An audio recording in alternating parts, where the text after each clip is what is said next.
The desert stretched endlessly, painted in fading hues of orange and gold as the sun sank low behind the jagged mountains. The land was quiet, too quiet, except for the whisper of dry wind sweeping across brittle grass and the creak of a leather saddle. A lone rider moved slowly along a dusty trail, his figure casting a long shadow across the earth. The rancher's face was weathered, shaped by years of sun and solitude. His eyes, gray as storm clouds, carried a tired heaviness, the weight of a man who had buried too much and spoken too little. His hat sat low, shading the sharp lines of his face. Each hoofbeat of his old bay horse echoed in the emptiness around him, steady, patient, as if both rider and beast understood the rhythm of loneliness. The ranch lay miles behind him. He wasn't riding toward anywhere in particular. He rarely did these days. Sometimes he told himself he was searching for strays or checking fence lines, but the truth was simpler. He rode because silence was easier to bear in the saddle than within four walls. The wind, at least, did not remind him of the family he had lost, or the neighbors who no longer stopped by. As he crested a small rise, something broke the monotony of the land. At first, it looked like a broken branch hanging from an old mesquite tree, but the shape was too heavy, too human. He slowed his horse, frowning, his hand instinctively brushing the butt of the colt at his hip. The closer he drew, the clearer the sight became. His breath caught. A figure dangled from the tree, small, fragile, swaying gently with the wind. The rancher's horse snorted uneasily, ears twitching. He pulled the reins, stopping a few yards away, his eyes narrowing. It wasn't a corpse. Not yet. A young Apache girl hung there, ropes binding her wrists to a high branch. Her head drooped forward, dark hair tangled and matted with dust. Her bare feet barely touched the ground. Her chest rose and fell in shallow breaths, each one strained, fighting against exhaustion and pain. Above her, nailed crookedly into the tree, was a crude, wooden sign. The letters were carved deep, angry, uneven. The rancher sat frozen in the saddle, silence pressing down on him. The words on the sign burned into his mind, heavy with accusation, heavy with warning. He glanced at the girl again. She was young, no more than 16, maybe younger. Bruises marked her arms, dirt smeared across her face, but her spirit hadn't been broken entirely. Her eyelids fluttered as though she fought to remain conscious. He tightened his jaw, unsure what to do. He knew what this meant. Someone had left her here as a message, a warning to his kind, a reminder of blood spilled and grudges that never healed. For a long moment, he stayed still, hearing only the wind in the branches and the faint rasp of the girl's breath. Then, with a slow exhale, he swung down from his horse.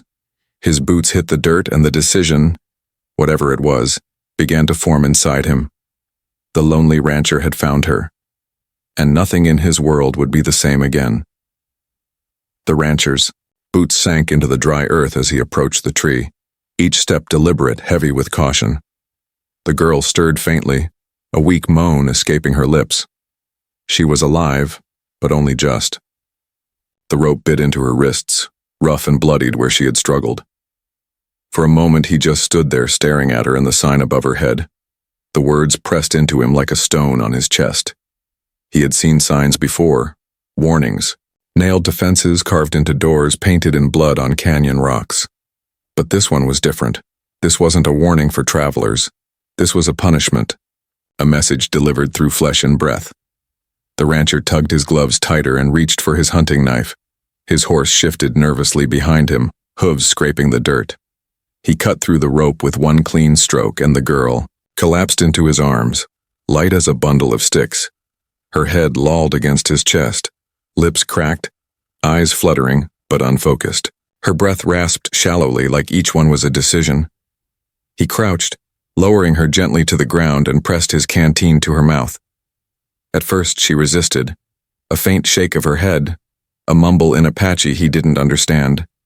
Her eyes flickered with fear, confusion, and defiance. She didn't trust him. Why should she? Easy, he muttered, his voice low, roughened by disuse. Just water. She hesitated, then let a trickle slide past her lips. She coughed, sputtering, but swallowed greedily after the first sip. He let her drink slow, careful not to drown her in her weakness. When she had enough, he pulled the canteen back and studied her face. Beneath the dirt and bruises, she was young. Younger than his daughter had been when he shut that thought away, locked it deep where it couldn't claw at him. Her eyes cracked open, dark and sharp despite her exhaustion. She studied him and he recognized the look instantly. Suspicion, calculation, a wild animal deciding whether to fight or flee. "I ain't gonna hurt you," he said quietly, though he knew the words were useless. To her he was another enemy, another white man with blood on his hands. His kind had taken everything from hers and now she was caught in a feud not of her making. Still he couldn't leave her. He slid his arms under her again, lifting her light body with care. She tensed, a small whimper of pain escaping her throat. But she didn't fight. She was too weak. The rancher carried her to his horse, the leather saddle creaking as he adjusted his grip. He placed her carefully across the saddle in front of him, one arm steadying her limp form, the other holding the reins. The bay horse snorted, ears flicking nervously at the scent of blood and fear, but obeyed when the rancher clicked his tongue. As they turned from the tree, he cast one last glance at the sign. It swung in the evening wind, creaking softly.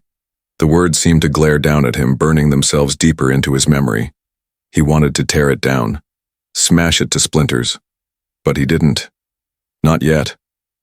There would be eyes watching, perhaps, even now waiting to see what he would do. The trail home felt longer than usual. The desert stretched on, shadows lengthening as twilight bled into night. He kept the girl close, steadying her every time she swayed. She made no sound, though her breathing came ragged and uneven. He could feel the heat of fever rising off her skin. More than once, he considered turning back, leaving her where he found her. Bringing her home meant risk. The town was already on edge. Whispers of Apache raids stirred every barroom and church pew. If word got out he was harboring one of their young, even an innocent, it would be the end of his ranch, the end of him. But each time the thought came, he looked down at her face, pale beneath streaks of dirt, and the choice vanished. He had lost too much already to walk away from another soul left to die. By the time his ranch house came into view, night had fully claimed the desert. Stars glittered above, cold and indifferent. He dismounted, carrying her inside, the wooden porch groaning under his boots. The cabin was plain, worn, smelling of dust and old smoke. He laid her gently on his bed, the only bed, and lit a lamp. In the flicker of its glow he fetched a basin, cloth, and the last of his whiskey. She stirred as he dabbed at her wounds, flinching at every touch. "Shh," he murmured, though he doubted she understood. Still, she didn't resist. He cleaned her wrists, wrapped them in torn strips of linen, and cooled her fevered brow with a damp cloth. When he finally sat back, exhaustion pulling at his own bones, he realized she was watching him. Her eyes, half-lidded, burned with questions she couldn't yet speak. He sighed, pulling his chair closer to the bed. "Guess we're both in this now," he muttered, mostly to himself. Outside, the desert wind howled, rattling the windows. Somewhere in the dark, coyotes cried. The world had shifted.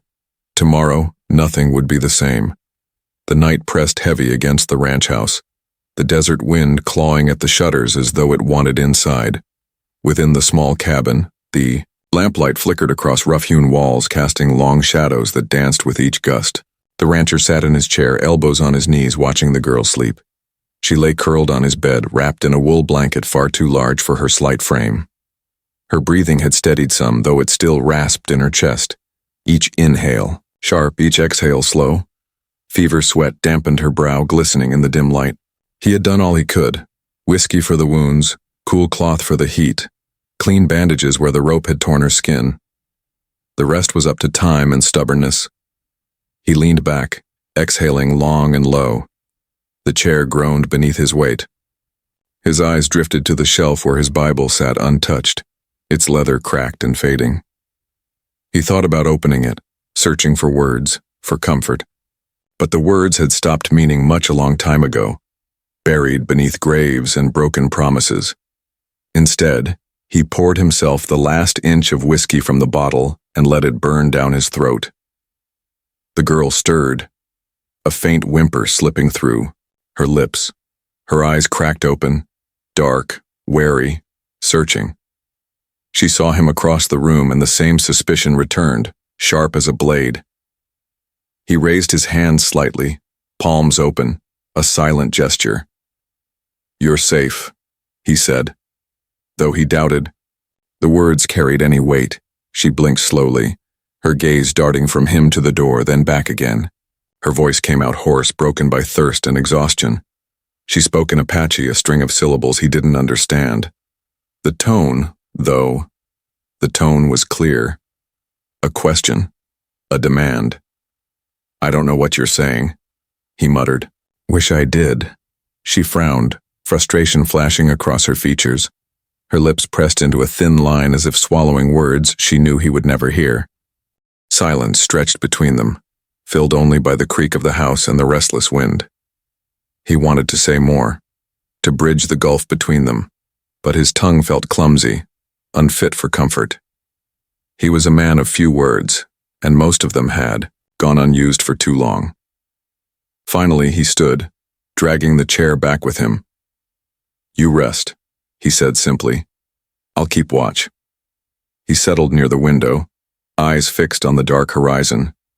Every shadow seemed longer tonight, every coyote's cry sharper. He knew too well that someone had strung her up on that tree. Whoever it was might not take kindly to her rescue. And if they came looking, his hand rested on the rifle propped against the wall. He had spent years with that rifle, chasing coyotes from the herd, hunting deer in lean winters, warding off thieves who thought a lonely man an easy mark. It had spoken for him more times than his mouth ever had. Hours crawled by. The lamplight dimmed as oil ran low, but he didn't move to refill it.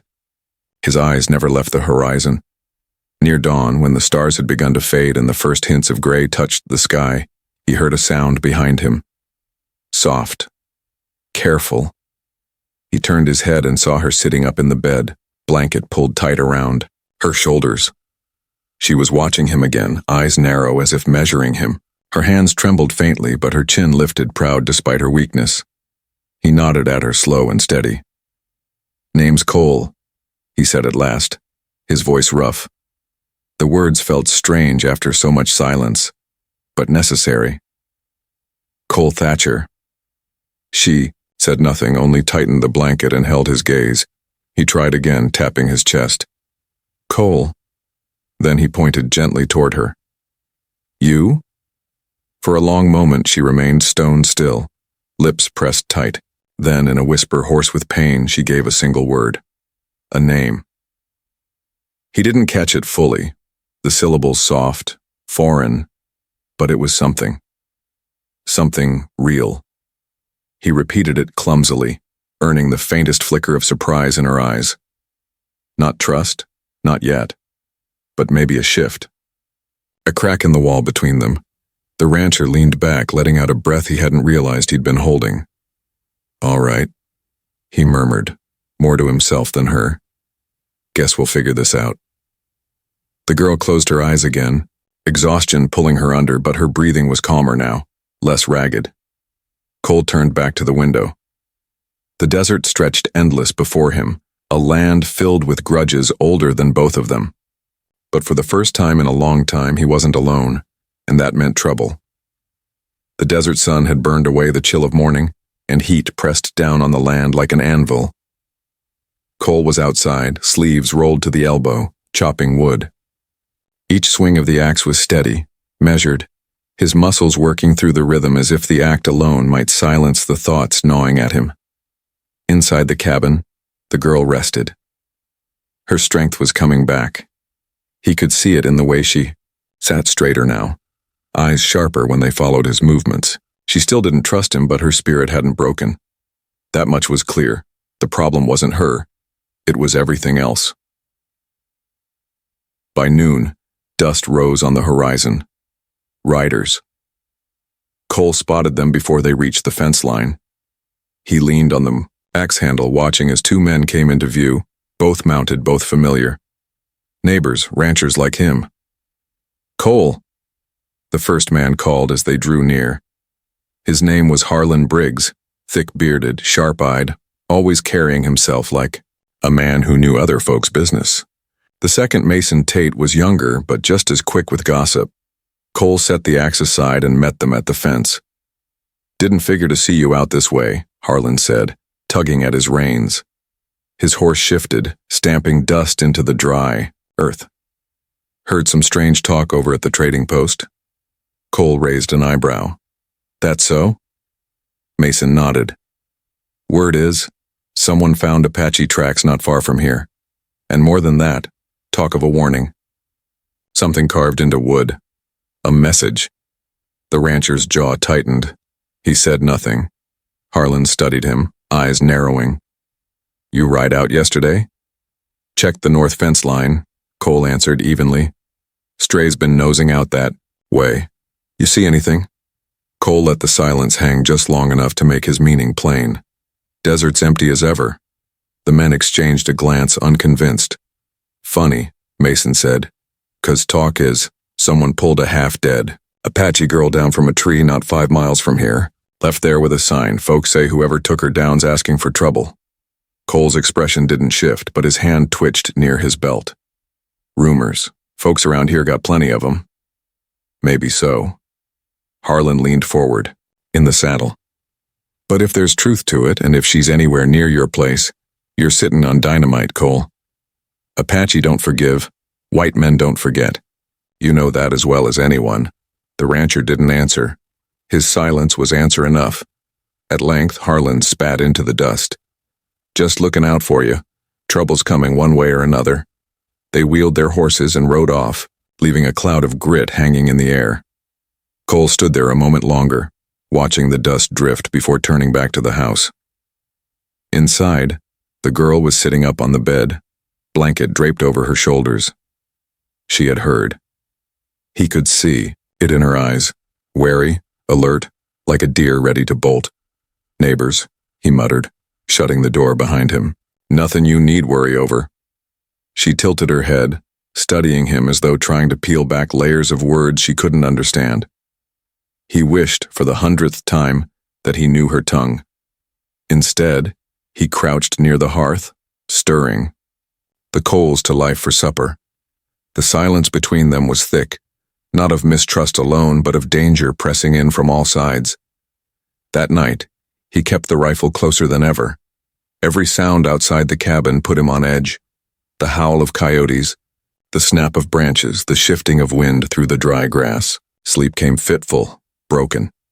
When dawn bled into the sky, Cole saddled his horse. He couldn't hide her forever. Not here, not with neighbors sniffing around. He needed supplies, and sooner or later, folks would start asking harder questions. He returned by midday with flour, beans, and coffee. But what troubled him wasn't what he brought. It was what he overheard. Men at the post had been talking louder now, angrier, words like revenge and justice. Some said the Apaches had struck, again, raiding cattle, burning a wagon on the southern trail. Others swore the girl was a lure, bait to draw white men into a trap, and Cole knew the talk would reach his door soon enough. That evening, as the girl ate quietly from a tin plate, he sat across from her, rubbing a hand over his stubbled jaw. He had lived years in silence, hidden away from people and their noise, but silence wouldn't save him this time. "You understand me?" he asked softly. "Trouble's coming." Her eyes lifted, catching his, and for the briefest moment, he thought he saw something there. Recognition, maybe even understanding. She set the plate down, folded the blanket tighter, and whispered her name again, clearer this time. It hung in the dim cabin like a fragile bridge, a small thread between two lives caught in the path of a storm neither had chosen. Cole nodded slowly. The world outside was closing in, sharpening its knives, but here in this cabin a decision waited, and once made, there would be no turning back.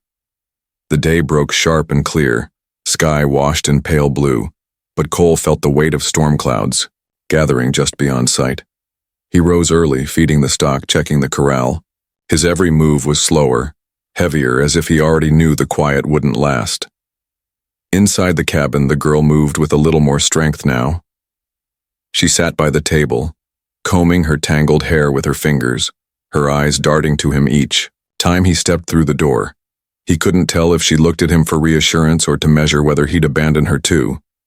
By mid-morning, hoofbeats rolled across the land. Not one rider, several. Cole straightened, jaw set. He grabbed his rifle from where it leaned against the wall.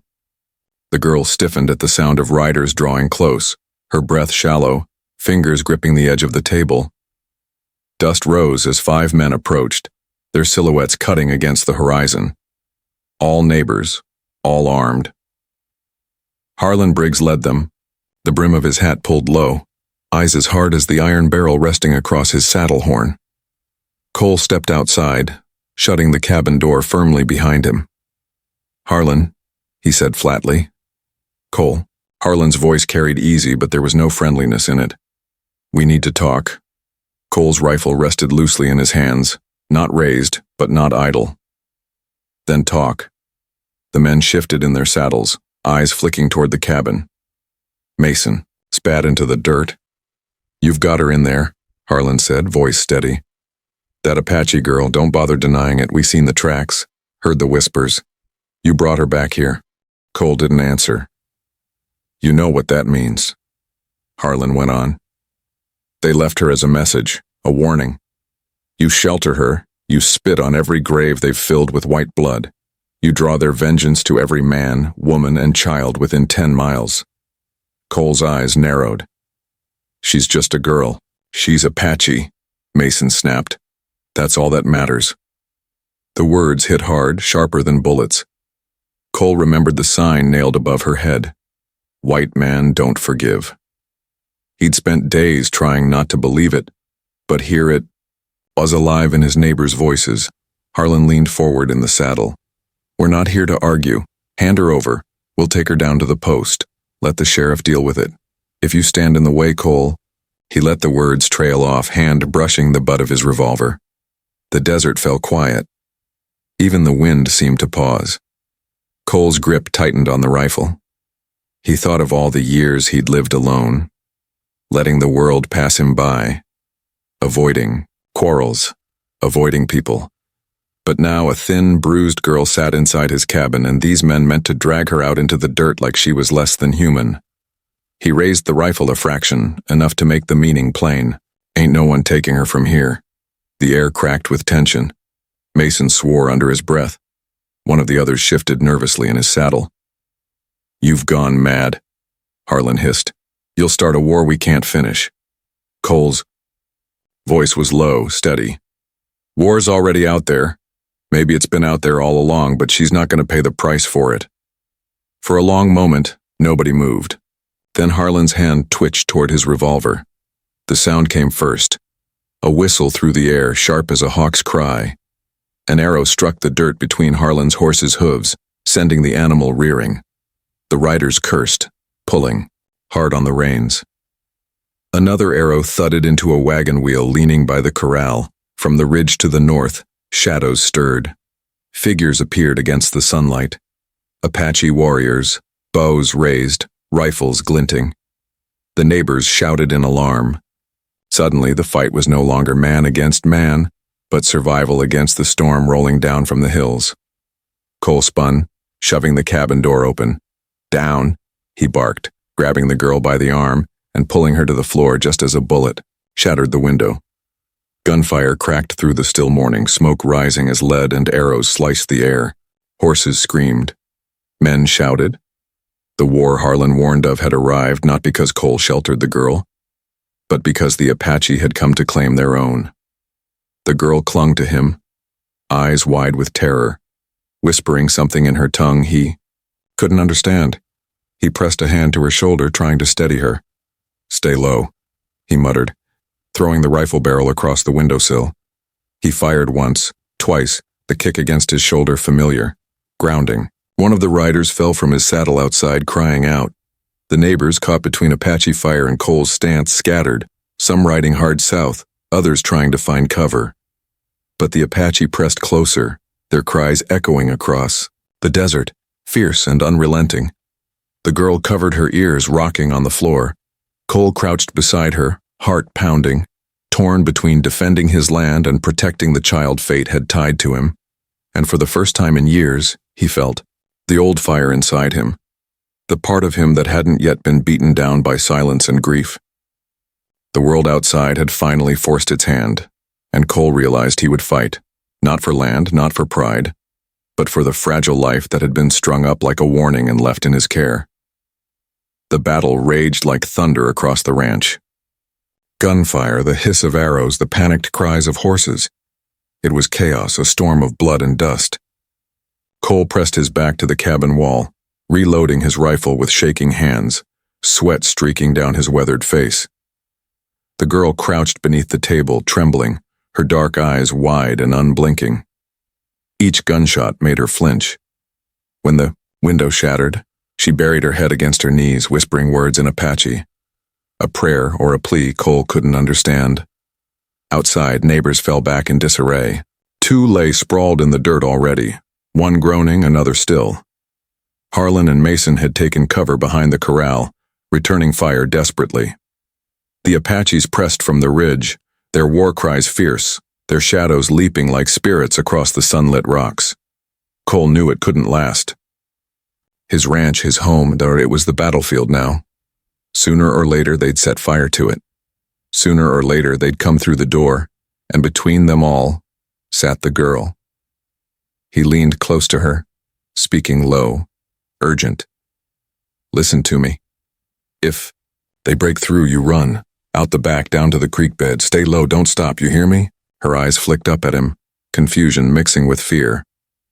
Run, he repeated firmly, pointing. Save yourself.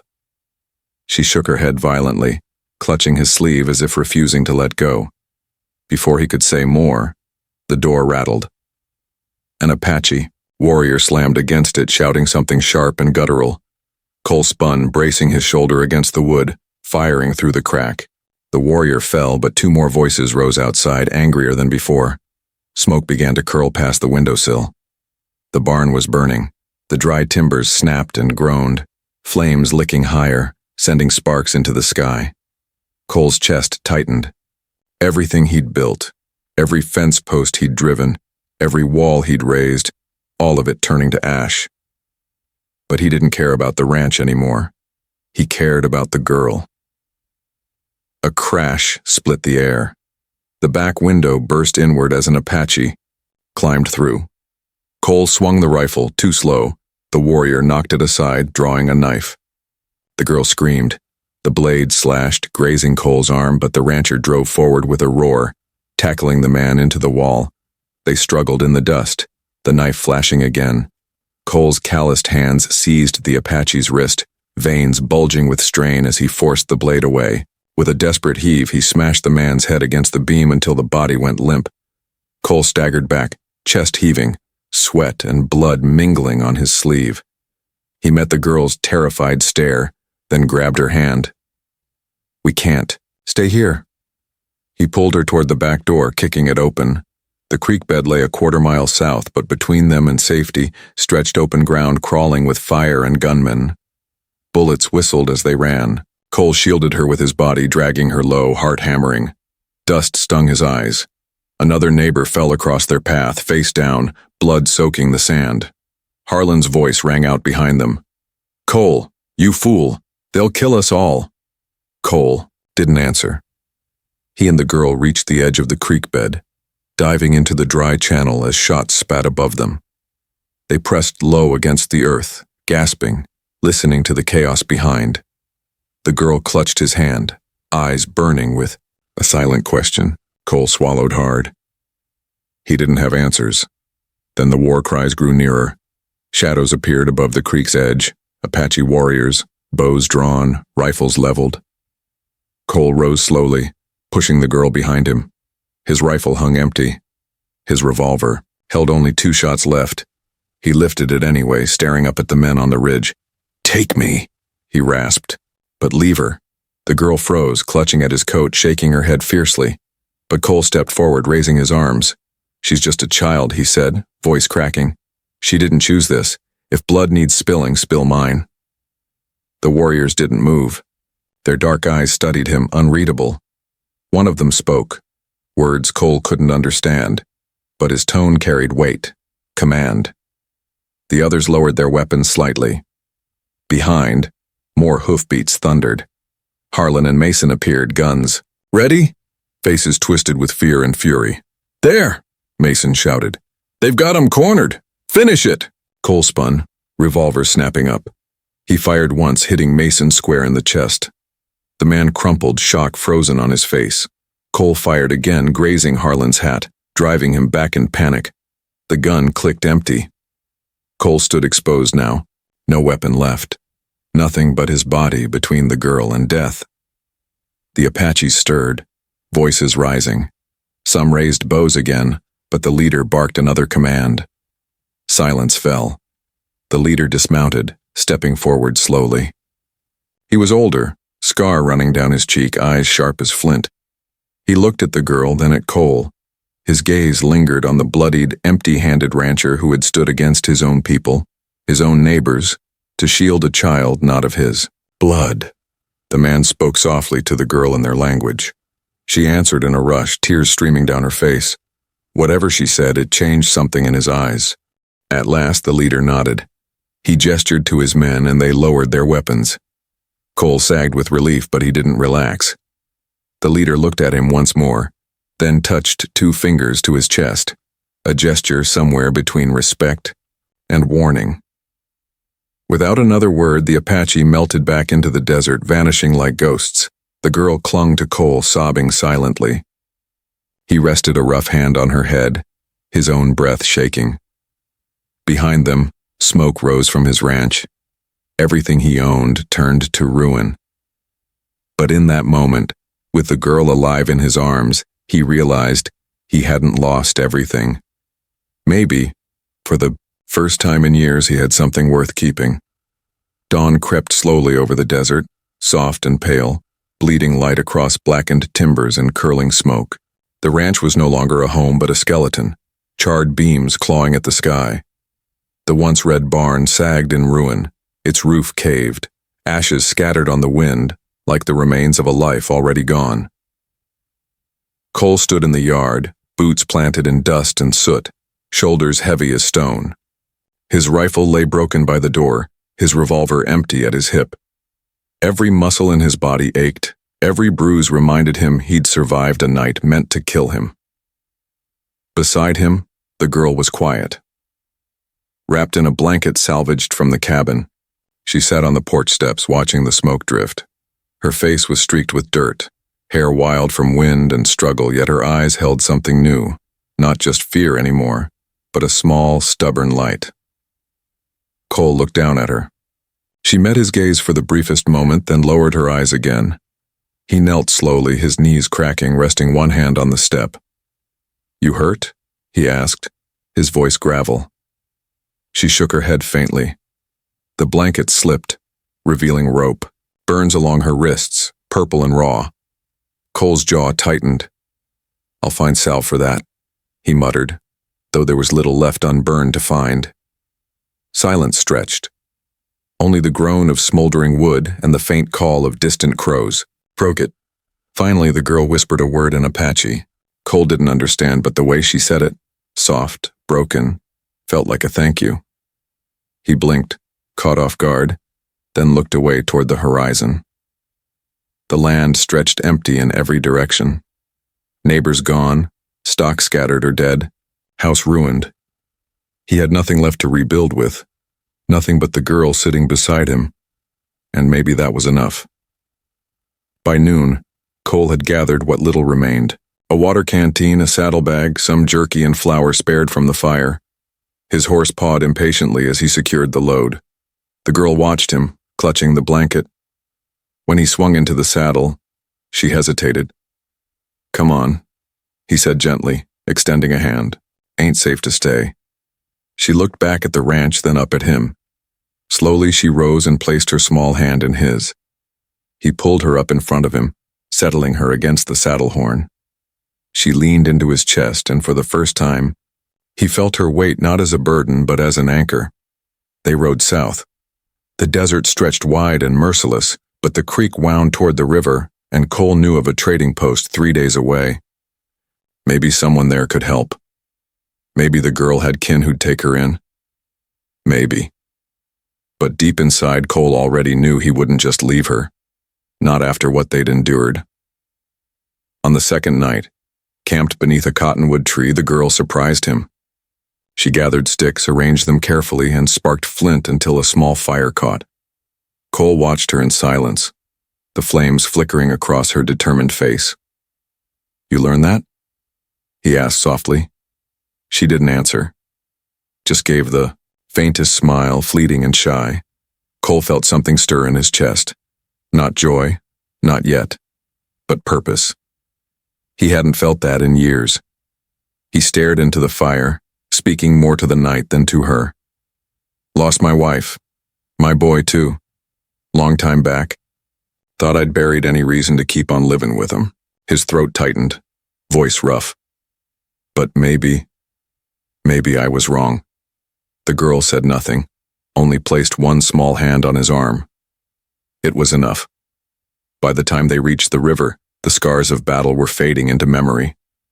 Cole's arm had healed enough to work, and the girl's eyes no longer carried the wide, hunted look. She spoke more, teaching him words in her tongue, laughing quietly when he fumbled them. At the trading post, whispers followed them. A white rancher and an Apache child together. Some looks carried suspicion, others pity. Cole ignored them, all. He bought what they needed: food, blankets, tools, and when asked where he was headed, he only said, "South." One evening, as they camped under a wash of stars, the girl pointed upward, naming constellations in Apache. Cole listened, nodding, memorizing the sounds. She was teaching him her world, little by little. And in return, he showed her how to mentak, how to tell when weather was shifting, how to whistle for the horse at dawn. 2 broken lives, weaving something new. Months later, when the desert winds shifted cool and the first rains fell, Cole stood on a low ridge watching the girl chase their horse across a meadow. Her laughter carried on the wind, free, unburdened.